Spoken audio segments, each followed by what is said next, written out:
Good morning, everyone. I am Shamananda. It is incredible to see you today. And here's John Atkinson. Say How's hi, it going? John. How's it going, everyone? Hope you guys are doing well. Super excited to be back for we're episode 8, I believe, Yep, right? episode 8. Episode 8. Super excited to be here. Super excited to share space with you, Guru. I just wanted to bring up something that was in my morning reflection real quick is something that you always bring up and have taught me. And I think it could support because there's been some questions over these episodes. And there's kind of a common theme. And I wanted to bring up a few of the sentences is where do other like if something's happening to you, so say for example if you're late to something, where is it impacting other areas of your life? Or say something else is happening to you, where is that happening? And you've taught me so well about that. And then also too, like what is the payout for everyone tuning in today, and what is the payout for sharing these lives with other people? Is if it's making an impact, you guys, for your life, just think of someone that you love, that impact for other people. So I just wanted to bring that up real quick, Guru, because you've helped me so much on that, and that was heavily on my thought process this morning. And now before we dive into an incredible topic about collective consciousness and collective energy. But did you want to add anything to what I was just saying in terms of connecting the dots in a person's life? That's interesting. Yeah, so when it comes to how you do one thing is how you do everything. Chances are, if you do something in one area of your life, it's going to show up in a bunch of other areas. So when it comes to not showing up on time or having difficulty with time at this moment, and that kind of stagnancy or that kind of uh, maybe apprehension to arrive or to show up or to be your word, there could be a lot of different reasons for it, but it's important to notice where else it's showing up so that you can start clearing the field. But most importantly, it's important to figure out what the root is and why you're creating that stagnancy to begin with, so that all of them clear up all at once. But it really does support with, you know, just doing a complete cleanup as soon as you find the root of it. The root of a tree, and all the branches are being affected. So once you clean up that root, then all the leaves you grow are going to be beautiful and perfect, or what you're at least mindfully creating in your life, as opposed to just letting things go on autopilot. So there you So go. I like that. And then talk about a little bit about the payout. I always love how you bring that up. You brought it up in past episodes of what is the payout today? If because we all have free choice, you guys, free will to empower ourselves to make decisions in our life. We are the result of our past decisions. So obviously, where you're at now is a payout of your decisions from past decisions and free will. So touch on the payout, because I always think it's such a great reminder if someone could be like that always presently, like what's the payout? And I think kind of describe the payout, because it's like when people think of payout, they might think of like money driven. But what is the payout? Like, where did you come up with that, or how did you learn that, and how do you impact your clients with teaching them about that? It's interesting. And while I'm going into that, I just wanted to give a shout out to Kelly Z today, who is watching us drinking her morning beverage, whatever that beverage is. Bless you, glad you're here. The payout is actually really germane to you, Kelly, so I want you to listen up on this one. So, when it comes to behaviors and the way people create behaviors in their lives, if you're creating a behavior that is less effective in your conscious mind than maybe something else. So let's say you want to go start working out and getting fit and getting ripped, uh, but but you're having a difficult time making your way to the gym. What you get to look at is what is the payout for you not going versus what is the payout for you going. Meaning you're going to be getting something bigger in exchange for your actions, depending on what you choose. Regardless of what your conscious mind wants, there's going to be a bigger payout for what you'd be creating by not going. So maybe that payout would be, you know, being able to get a little extra rest, getting more of you time where you're engaging in comforting activities, or maybe there's a part of you that doesn't want to be healthy. So the payout might be something that's negative as well, or negative for you, or something that's harming you. It could be proof that you are, not worthy. And if you work out and you start getting fit, it might show the world and yourself that you are worthy, and that might be something that your unconscious mind, it might be against that belief system. So it's important to understand what the payout is for every single behavior. What are you getting out of it? And if you're doing something opposing what your conscious mind wants, there is a bigger payout depending on what that is. So hopefully that explains it a little bit. Do you have any more questions so that I can flesh it out more? What? No, that was really good in terms of like how you explained it.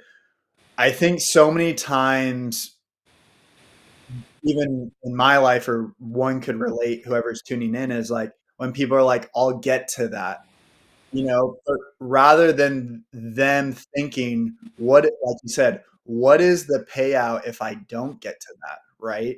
What is, and where, in my first question too, is where is that coming up in their life? They might have that theme of that's their default, like you said, that default consciousness of I'll get to it or I didn't get to it. Well, what is the payout a year from now, 2 years from now, when they're still playing that same story? So maybe tie into a little bit further into what could cause that root consciousness of coming up with that story of like, I'm just going to hold off on the payout because I don't see it now. Okay. Well, some of that has to do with habitual behaviors. So, and that has to do with compiling your neurological system and making that specific neurological pathway really strong by a repeated behavior. So if you're going to be creating the same behavior over and over and over again, and it becomes habitual, sometimes that kind of complacency or lack of desire to go in another direction simply has to do with the thrall of going the pathway that your unconscious mind knows is safe because you've traveled that many times already. And sometimes, other than just habits, you know, if it's a really ingrained behavior, and I mean, that really does have to do with limiting belief systems of self worth, or feeling like you can't change, or feeling like you're choosing comfort over growth. There could be a lot of different reasons as to why people choose to continue the old behavior patterns. And it really is a plethora of things, but some of those things could be in the gap for those types of people. Bottom line is that you get to choose growth over comfort in order to overcome these behavioral patterns and feel the fear or the anxiety or the resistance, and you just do it anyway. So regardless of the resistance shouldn't be a stop sign for you. And if it is, that's what's holding you back, because you get to the other side of it. So you're perfectly capable of creating an action and doing it. There are people that say, no, I absolutely can't do it. Well, that's not true. It's a lie. You can. You can do anything. You can create an action. You have a physical body. You can create whatever action you want. And if you're telling yourself over and over and over again that you can't, chances are you're locked within a belief system of that you can't. But it's a lie. Of course you can. You can create an action and do it. The truth is that you don't want to. And if you don't want to, then what's in the gap and what's the payout for not wanting to do it? If you're resisting growth, why are you resisting that growth specifically? If Mm-hmm. that growth will take you to a place where you have more responsibility, or you actually get to admit to yourself that you're worthy or that you're lovable, then and those are the deeper problems, then you got to look at that. That's it. I mean, so there could be a lot of reasons, but I think I Mhm. mentioned a few that might be helpful. So good. I was curious, Guru, have you read the book The Gap and the Gain No, I by haven't. Dan Sullivan? Because when you What's say because uh, when you do mention the gap, it always triggers me to think about that book because it's about what we're talking about. What are the gaps in your life, and what is the gain in them if you smooth them out? You know, smooth out the gaps, get heightened awareness about them, and take, like you're saying, actions about them. But yeah, that was a book I read, I think late last year, that was really instrumental on self development and things that we just mentioned. It's The Gap and the Gain by Dan Sullivan. If anybody wants to pick that one up. All right. Well, I love that intro for our episode, you guys. It's collective consciousness today and collective energy. And I'll start out with this, Guru. What is collective consciousness? all right? So collective consciousness would have to do with what the collective is thinking about. So let's say the collective consciousness in a prayer group would be maybe a whole bunch of people sitting in one room would be praying for world peace. Then the collective consciousness would be creating the best kind of vortex they could to emanate that specific outcome.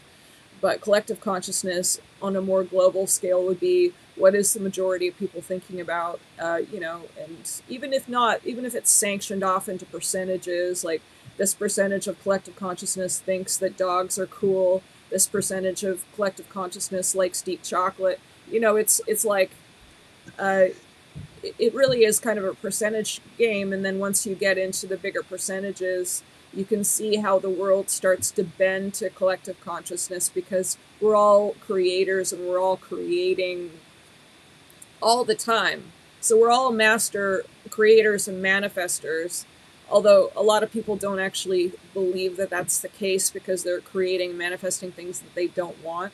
But that doesn't change the fact that you perfectly manifest exactly what you feel you deserve, and unconsciously or otherwise. And if you haven't figured out why your unconscious wants you to have that, then you haven't figured out how you actually feel about yourself yet, and then you get to dive a little bit deeper. But when it comes to collective consciousness, there's a power behind that, and there's a manifestation behind that.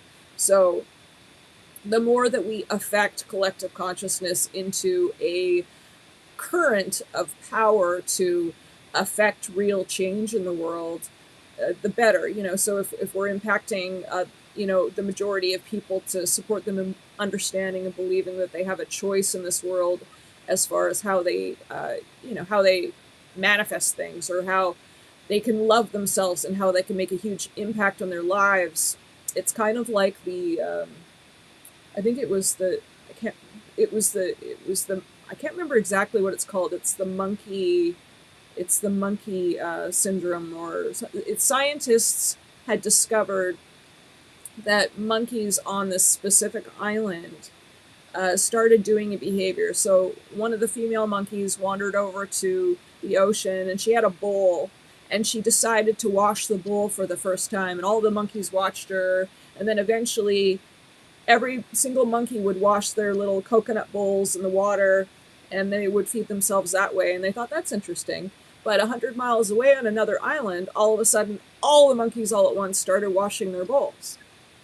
And Mm. so it's this phenomenon that happens. It's almost like they're connected somehow, that they notice that, you know, this collective consciousness didn't have to be in the same jurisdiction necessarily of where people were being affected or the monkeys were being affected.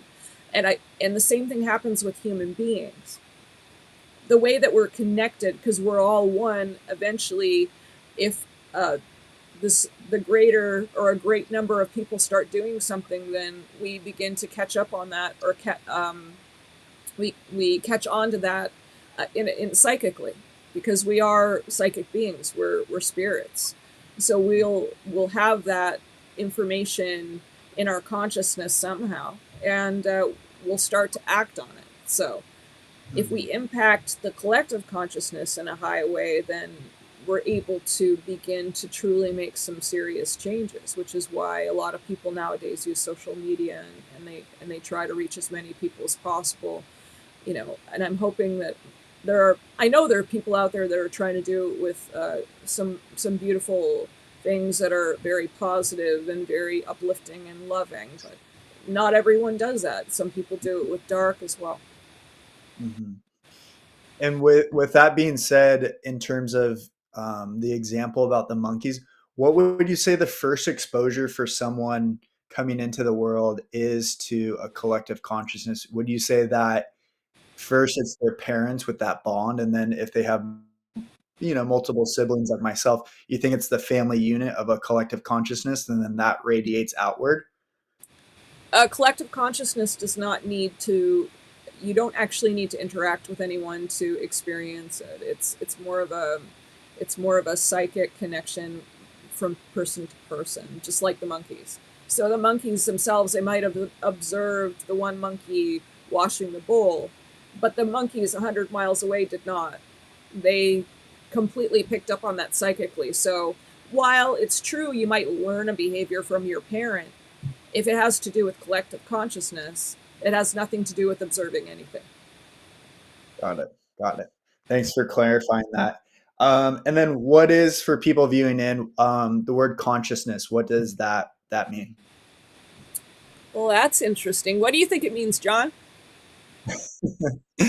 uh, there's layers to it. I think consciousness, in terms of why are you really here, in terms of why you took incarnation here, and your soul contract to really live that out. Your consciousness is a state of what you're doing, your life work. And I think the consciousness always goes back to what, how do I want to say it in the simplest form, is what do you want to live out from your consciousness into action. I think that's what it is. So like for what we've talked about in other episodes is living out your pillar, is that's your consciousness is living out your loving awareness. I think that's what consciousness means to me. Oh, cool. Well, consciousness really is an awareness of internal and external existence. So, and that's actually a really important point when it comes to understanding who you are anyway. So, you get to understand who you are internally by self reflection and really digging out why you feel certain ways about certain things, why you're triggered by this or that, and eventually, getting to the point, at least in theory, where you don't get rubbed anymore and you just feel peace when people talk to you, and there's nothing that anyone says can possibly or anything that would happen in the world that would ruffle your feathers. So that would be the point. But doubly so is understanding what your output is. Mhm. So a lot of people don't understand how their internal creates their external, and they're not really aware of their external output and what's being created or what they look like or how they're acting or what they sound like. They have no idea. Actors have an idea of what they look like when they present certain feelings, but it takes a lot of hard work to be able to manifest exactly what they want when they're performing, which is why they get paid so well. Part of the reason why. There's other reasons why, but it's a very difficult craft to master because, it's like they get to emote exactly and have this perfect internal to external, product so that people can look at them and say, oh, they're feeling this. Oh, I can relate to that. Oh, this is exactly what's going on with them. So they can look at them and say, wow, that's, I get it. Uh, and a lot of people get lost on either side. I knew some people that were living in the internal so long, they had no idea what they were creating in the external and had no idea who they were, and they were creating a mess. And sometimes with those people I say, Record yourself talking. Record Mhm. yourself talking and check it out and tell me, what you see. I want you to tell me what you see visually, what you hear. Uh, you know, are you making sense when you speak? Because these people who live internally, a lot of the time they don't know how to speak clearly so people understand them. Mhm. And then people who are so obsessed or galvanized on the idea of external output that don't actually do any work that's inside the internal at all. They want to look and sound and be a certain way.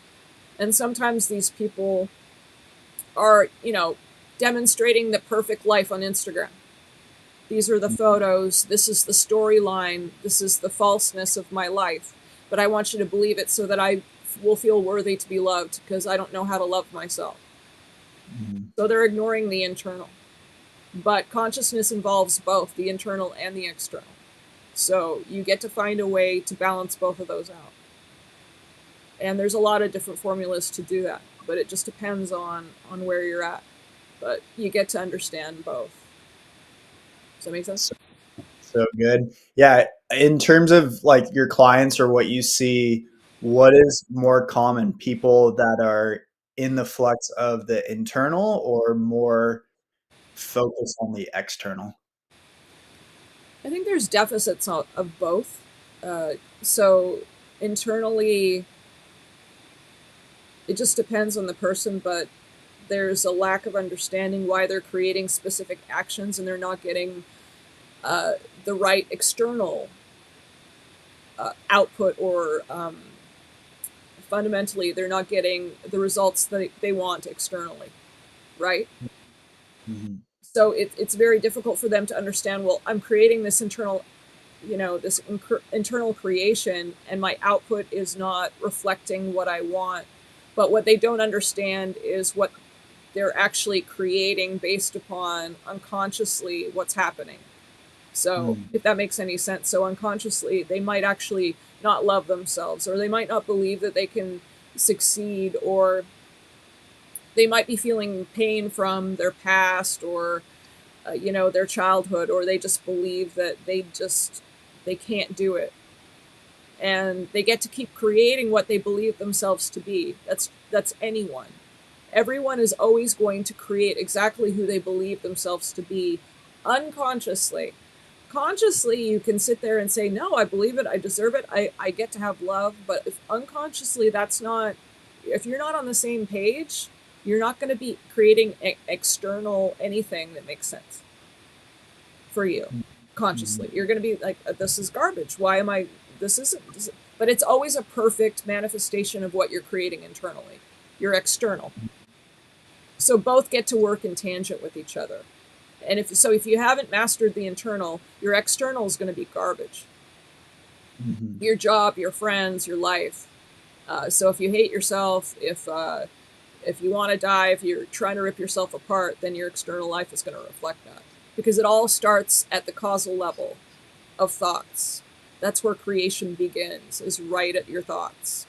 And then Mhm. from your thoughts spawn words and deeds and actions, and until you actually begin to uh, moderate your thoughts consciously and unconsciously, what you're going to be creating with your deeds and your actions and all of that, it's not going to be maybe what you want.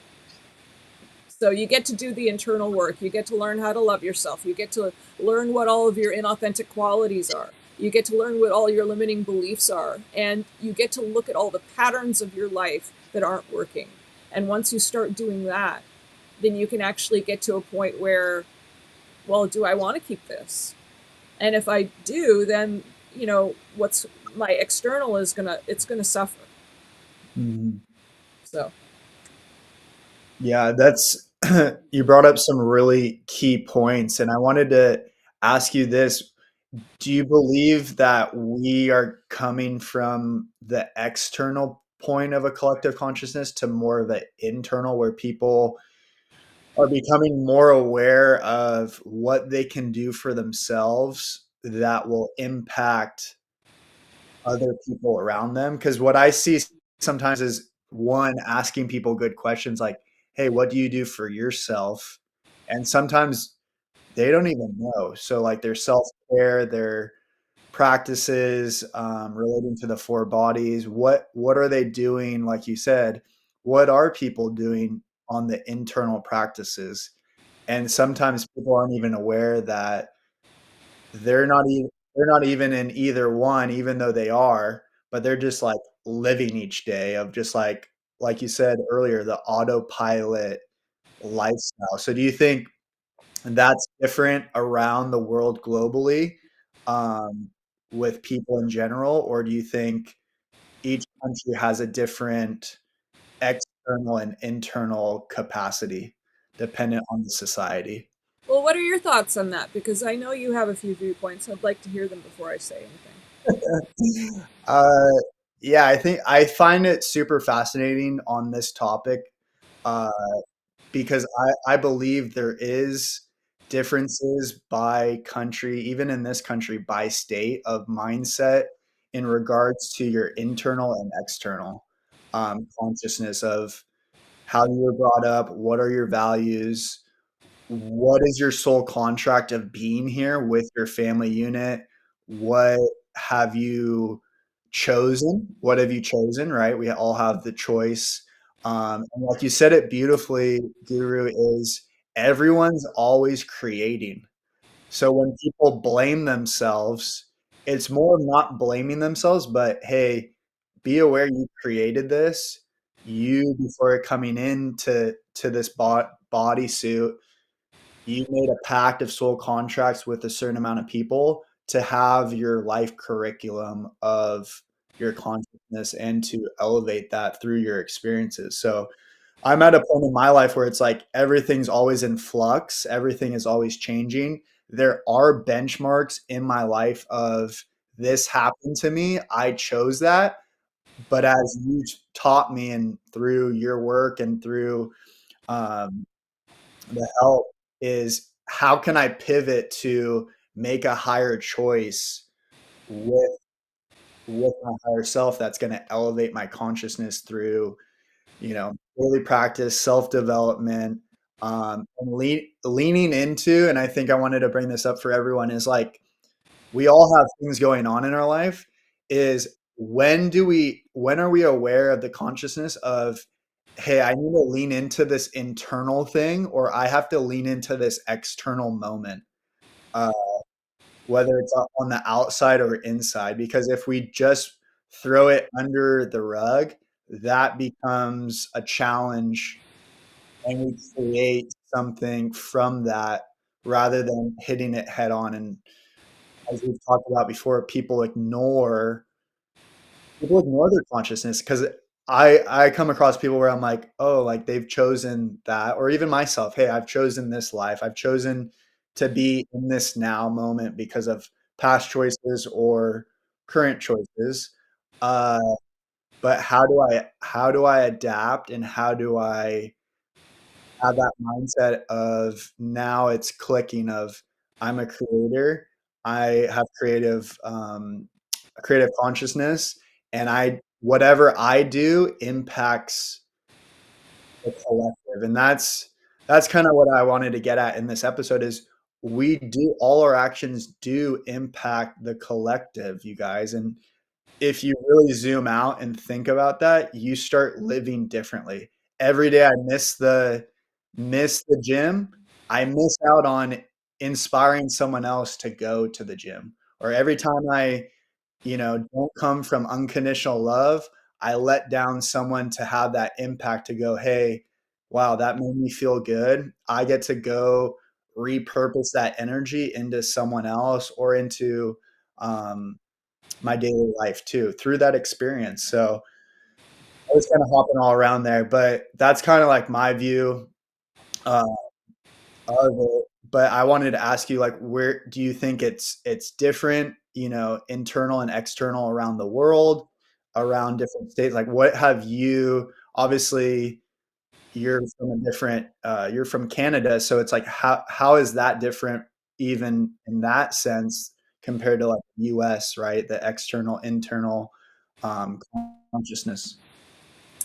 So just just as a blanket statement, in order to the only way to affect the external is by affecting the internal, because that's where it begins. It always begins there. It does not begin in the external. So if you're wanting to change the output of your life, you must go within. That's the only way. You can't just make a few changes on the external and expect your life to be different. So in order to make any impact whatsoever, you must do the internal work so your external changes, because that's where it begins. It begins at the causal level of your thoughts, always. As far as demographically and the different types of ways around the world that people are, either looking at their internal or not, there are definitely different parts of the world where people seem to be understanding that the internal work is a little bit more important. I would say, and even different types of practices. So, Buddhists have long known that it's important to be very internal so you can affect the external. So, but in America, we've been waterboarded into thinking that we must just have this external thing going on. And a lot of people are actually coming around to the idea of, well, I understand that I get to do the internal work. I have a therapist, I have a shaman, I have a this or I have a that. So people get it, but they don't know how deep they get to go, or how far they get to clean themselves out in order to really affect the external. Some people just do it the way they would go to a dentist. Well, I should talk to somebody and I should get my teeth cleaned and I should probably go to the gym. And, it's part of their to do list as opposed to understanding how important it is and how much it'll actually impact your life if you do it in the way that, you know, is really deep and like it's the most important thing in your life. And it should be. It's your consciousness. It affects everything. It can change everything for you. But as far as Canadians are concerned, Canadians are really, really amazing people. I mean, they're the nicest people I've ever met in my life. They actually, in California here, I don't know how many people would agree with me, but when I first came, I realized that people were more interested in doing nice things for you and wanting something in return. Whereas back home, it was different. It was always, we're going to love you up and do nice things for you and expect nothing, because we're just Uh, those types of people. And so it was very much a shock for me to go through that in my 20s, when I realized, oh wow, this is just not the same. People expect something, and then when you're nice to people, well, what do you want from me? It's an immediate. It's not everywhere in America, but there are certain parts of California where it is like that, and uh, I didn't understand it. I just didn't get it. So I think some of the smaller cities or even towns definitely aren't like that, and I've met some really, really, really, really, really incredible Americans. So it's not everywhere for sure. It's not everywhere, but definitely places like Los Angeles, as an example, are not everyone there, of course, but can't speak for everyone, but it's impacted. And so it's a very difficult thing to share as far as, hey, let's do the internal work. Don't you understand that you're seeking outside validation because you haven't learned how to love yourself, and that's why you need it in order to feel like you need to survive. And this is the creation that you're making, but you know uh, it's going to be lost on a lot of souls if they're really locked into that belief system, if that makes sense. mhm, mhm. And I think you brought it up really, really well in the fact of the external only happens with the internal, and I feel like people here in the States start with the external, as you were saying, and work backwards, where you brought it up beautifully with the Eastern mindset, which is the Buddha mindset, is they've always done the internal. So when they're in the external, it's more fluid, it's more flowy. Where even I was born and raised here in California, it's like sometimes I'm always like, what are we doing, you guys? And not as a judgment thing, but it's like I don't need anything in return. I liked how you brought that up, is people always think like we owe them something or they owe us something back, in that mindset of, oh, if John's going to do XYZ for me and he's just going to be genuine, it's like that trust, guru, is like that trust isn't there of like, because they don't trust their own selves of how they would act in that situation unconsciously. And then they're not consciously thinking that way. So then it gets played out.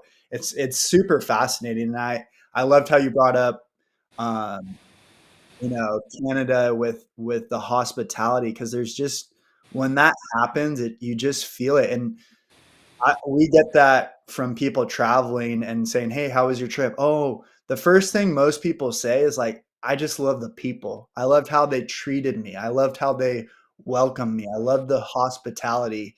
Not saying we don't get that. I mean, from people coming and visiting this country, but it's a different layer of the collective consciousness and what work still has to be done. So I just wanted to bring that up and see what your thought was on that. What was the and then so we're where do you think we are right now on a collective consciousness, with everything going on in the 3D? And then where do you think, and I wanted to bring it up, is beyond the veil. There's a lot of things happening beyond the veil that impact the collective consciousness in the 3D. So where would you say we are at currently? Uh, because you do so much, behind the veil, and obviously supporting so many people collectively, globally, impacting through your work, and thousands of people you've seen over the years. Is where do you think we're at right now? Mm, okay. How do I say this? Well, Oh, we're going for it. you know, there's a lot of things I could say because it's a very broad question. So I could definitely hit a few different little points, or I could hit some big points, and I'm trying to decide which one to hit, honestly. So there is, I, energetically, I feel like we're at a point now where we get to. I was going to use a really crass saying. We get to. You ever okay, those pots, those little, back in the old days, before there were, when there were just outhouses, and you get to put a little pot underneath the bed in order to go to the bathroom in the middle of the night, and then you get to clean that out the next day. So sometimes it's, either, you'd urinate or you'd defecate, whatever. So in this pot, and hopefully it's not defecation, because that would smell all night before, but usually it was it was just for urine for the most part. So if you really needed to do the other, you'd be going out to the outhouse, because you don't want to smell that all night. But there's an old saying that you either get to, I'm not going to use the word, but you get to defecate or you get to get off the pot. And because don't just sit on the pot all day, because there's no point. It's wasting time. It's, it's time to move on, kind of thing. So if you're realizing that nothing's going to come out of you in that moment, you just got to get up and move on, and then come back when you're ready. But in this case, for humanity, I feel like in a lot of ways we get to either defecate or get off the pot. We get to create that movement in order to, move forward, because there's so many things and in so many ways that we're in a lot of trouble, and energetically it's showing up. It's like this real phonetic, like, thing that's going on, uh, energetically across the board, and it's a bit of an emergency, really. I mean, there's so many different ways where it is, of vital importance, that people start to make huge shifts. And I'm not talking about little tiny baby steps like, oh look, today I was able to, I was able to do my paperwork, and I have, I'm starting to come out of my complacency. I'm not talking, those shifts are great, not taking away from those, but I'm talking about big old shifts of what are we going to do about the environment? Because, at this stage, environmentalists are screaming, you know, like this is an emergency. This is an emergency. And everyone's just continuing to do what they always do. So, and then when it comes to consciousness alone, I've been feeling this emergency resonance of if people don't figure out how to become enlightened now, or at least follow the path of consciousness and really start breaking this up, uh, there is an energetic thing that's happening where it's such an emergency saying, this needed to happen yesterday. Where are you guys? Why aren't you doing this right now? And it's profound and it's plummeting. So people really get to understand that we're not in a state of leisurely moving forward with evolution when it comes to consciousness right now. It is absolutely an emergency. So every single person, it would be we might actually be able to save humanity in the future if this happens, if every single person begins to really start changing over their consciousness into something that's more effective and beginning to understand who they truly are as a human being without all the inauthentic qualities, and by loving themselves and really merging consciousness with the collective and understanding and feeling that current, and then understanding that we're all one, and really becoming that being in their lives, then we might actually be able to save humanity. It's an emergency. It's an emergency. So that's where I feel like we're at, and that's why I work so tirelessly to do everything I can to provide as much information as I can and guidance. And I work so many hours a day to make this happen because I know how important it is, because I'm driven by that phonetic, energetic thing that's going, no, that's right now. And that's not me. It's the energy behind it. I remember I was driving one day, and this was probably 10 years ago. I was driving my car and I was chanting because it was a long drive. I was doing these commutes from LA to Orange County, and in rush hour, it can be 2, 3 hours, sometimes longer, depending on the day and the time. And I was chanting, and I was chanting, and I was chanting. And then at one point, I flipped my consciousness into that place where I could feel that resonance and that urgency. And uh, and it was and it was just for a few seconds where I felt the entire intensity of it. And I almost had to pull over because I couldn't stop crying, because it was so profound what an emergency it was, and the call that's being made from the higher levels of consciousness trying to tell us that it needs to be now, and no one can hear them. And I was just so heartbroken over that. Mm-hmm. So that's where I think we're at. Mm-hmm. So what do you think? Thank, thanks for sharing that. I think what stood out to me of what you said is like the alarm bells, but no one can hear them. And that's what we're up against. That's why we do these live. That's why, like you shared, you do your work daily with your clients and on an individual scale, your practices as well. Uh, I think I think where we're at is we're fooling ourselves thinking everything is okay. And I think that could be devastating to what is to come. And not to sound like a downer, but sometimes, as you mentioned, sometimes the biggest wake up calls are like an outhouse where you go in and go, wow, that smells terrible, right? Well, some of these people out there are going to wake up to, wow, this smells terrible. This is my life. I created this. How do I fix it, or how do I go about it?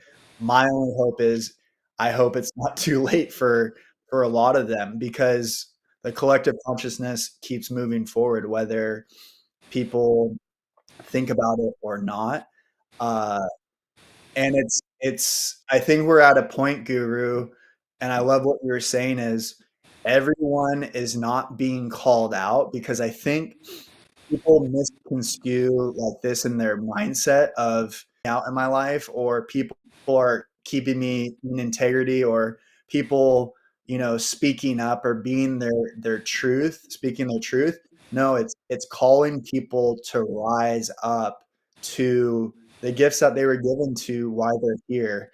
And I remember I made that shift, uh, because that comes from my soccer background. Is like when you get called out on a mistake, or you get called out, like, you did the mistake. Why it feels even more awful when someone highlights that, right?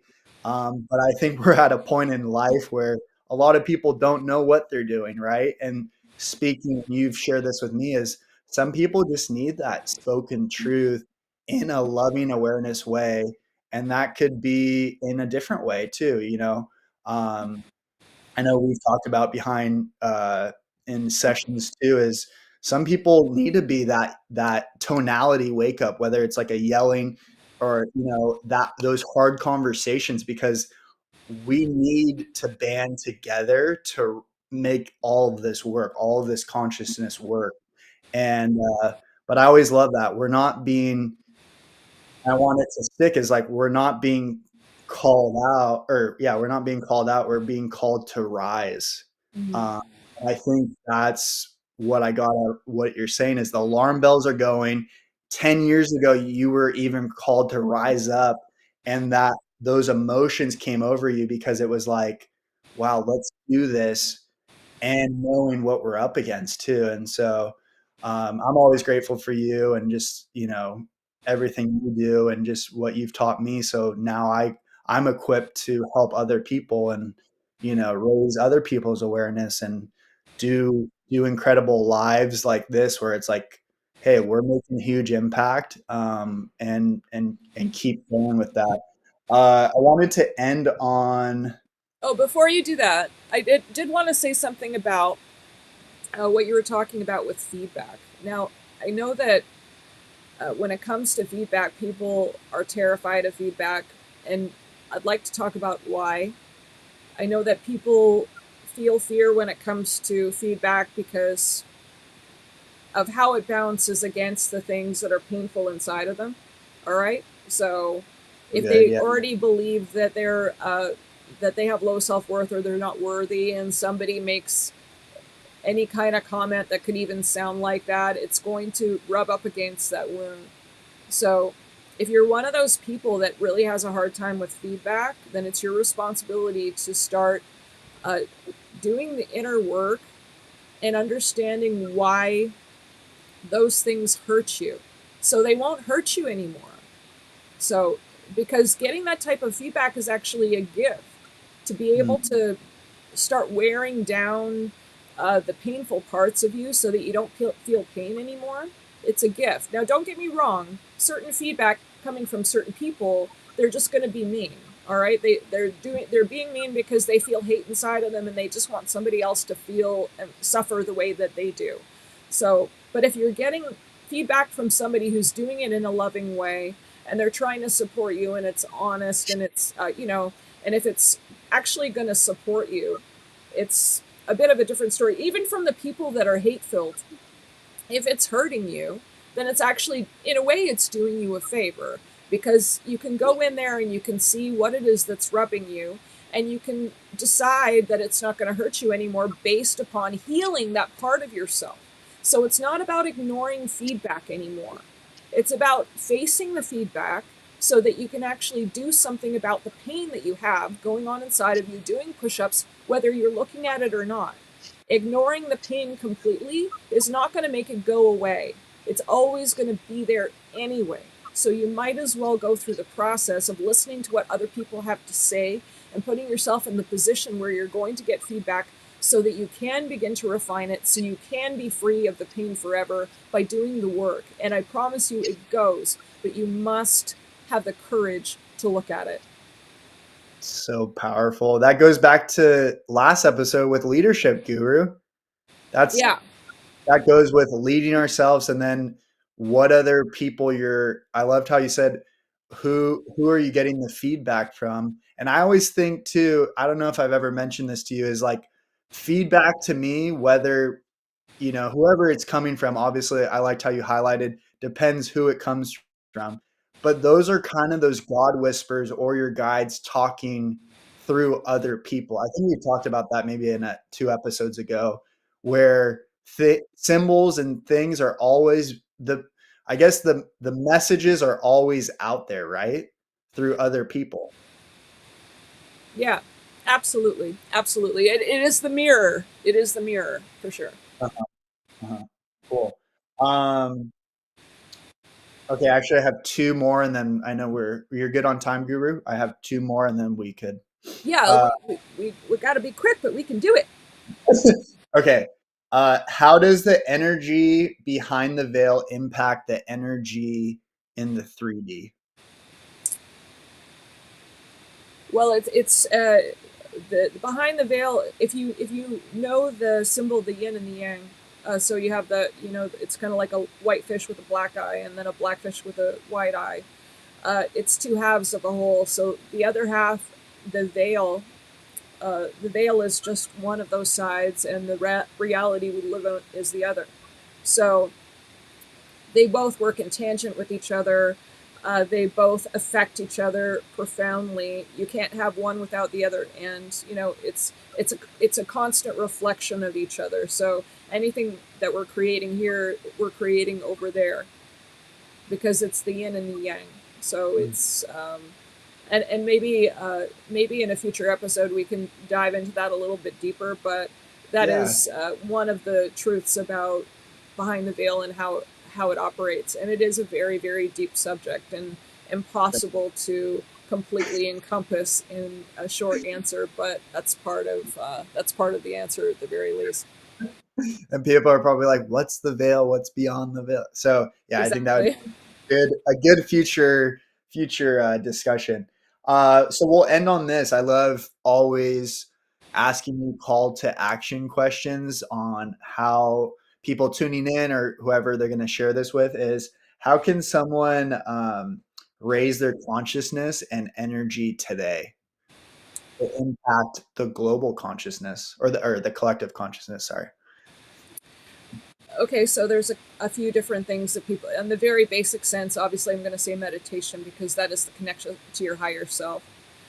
So raising your consciousness really does have to do with connecting to that part of your mind, or the crown chakra, which is the highest aspect of your consciousness, and learning how to become one with that is the key in your everyday life. So if your highest state of consciousness is a purified being, which it is, because that's your soul, really, then you get to create in your everyday life.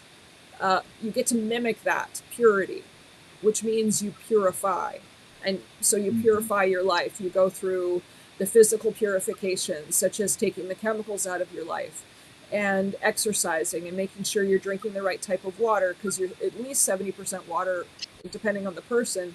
And if you're not drinking the right water and you're toxifying your body, then that's a problem, right? Mhm. And so it's the right kind of foods for you specifically, because the right kind of foods for you is not going to be right for everybody else. And it's okay to consume what is going to be right for you. But I would say, a couple of sticklers here would be take the sugar out, because human beings do not require sugar to live. We just do it. And once we go through that detox and we begin to live a life without sugar, our life completely changes. And then we optimize. So that's part of it. All right. And so, and taking the chemicals out, don't put hand creams on that have a bunch of chemicals. Don't look at your labels when you're shopping, stuff like that. Just common sense. Don't clean your house with chemicals. Don't wash your clothes with chemicals and breathe that in all the time. And so then you're going to Mhm. purify your emotional and mental state. So emotionally, just make sure that you're writing down everything that's triggering you, and begin to work through that process. And don't let yourself get into a loop of just ignoring and pushing things back and shoving things down.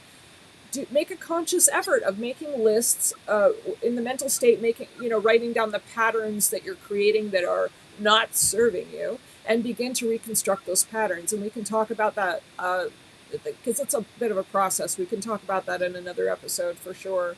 But definitely taking responsibility and being accountable for what you're creating emotionally and starting to work through that internally. It's really important. And then as spiritual purification, that really does have to do with, at least beginning to meditate, learning what is going on with you spiritually and really connecting. And then also learning how to cleanse your auric field, learning how to recalibrate your chakra systems, just and purifying in that way, because you get to cleanse that just like you get to cleanse your epidermis here. You get to purify that just like you're cleansing and purifying your own physical body. There's no difference other than the fact that it's less tangible and you can't see it with the naked eye, or at least most people can't, you know. And maybe if you purified and started to, you would be able to. And a lot of people do. So keep that in Mm. mind. But you get to purify in all four of your bodies. And then you will be resonating more like just the highest part of yourself. And then once you both see eye to eye, the veil will drop and you'll realize you were the same being to begin with. But unless you bring yourself up to that level, you're not going to get there. Mm. So, does that make sense? So good. Yeah, those are some major takeaways, you guys. You got some call to actions to do this week. We look forward to hearing feedback of those practices or something that you implemented. Also, some of your biggest takeaways, leave those below in the comments. I just want to say thank you, Guru, for sharing space. Another great episode. All we ask you guys is to share this with someone that you think needs to hear this message. Other lives have been incredible. So definitely check out some past episodes we have done. And can't thank you guys enough and love you guys and have a good rest of your day. Thanks, Guru. Bye, everybody. Always a pleasure to speak with you all.